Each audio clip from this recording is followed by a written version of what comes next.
وريني يا باشا.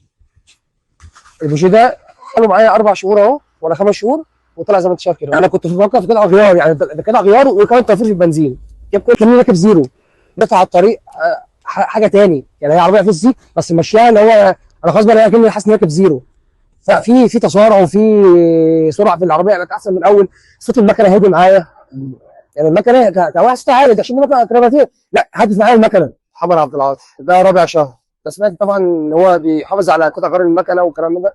ودي عربيه 2000 سي سي، فطبعا حاجاتها غاليه شويه. فشدني اكتر على التيك توك والمجالات، اللي انا لقيت بقى في اقبال على الجهاز ده، فقلت لا حاولت اشوف ايه الدنيا في الجهاز ده. فجيت ركبته الصراحه، يعني ظبط معايا حاجات كتير. فاولها انا هوريك اللي عامل حاجه في ايه في الفيديوهات. عدتي معاه في العربيه، كل حاجه في العربيه بركب حاجه بايديا. يعني اول حاجه الجهاز وفرها معايا. بص كده. وريني يا باشا.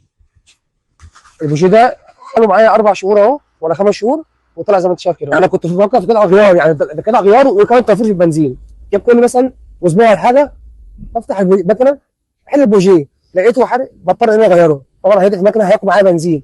فطبعا اليوم الثاني الثالث، فلقيت الجهاز زي ما انت شايف كده طلع البوجيه كده. نسيته انا بقالي 4 شهور كده نسيته. فلا فرق معايا الصراحه ده. طبعا عشان كله يستفيد. انا يعني انا بنصح الناس اللي تيجي تركب. يعني حاجه ما شاء الله، حاجه حلوه مش وحشه. وكمان انت اصلا المكنه، انت هتحس بفرق في المشي. انت ممكن تمشي مع الزيرو، لو عربيه معاك نظيفه كويسه هتمشي مع الزيرو. لا، الدواسه خفيفه كده راكب زيرو ما شاء الله.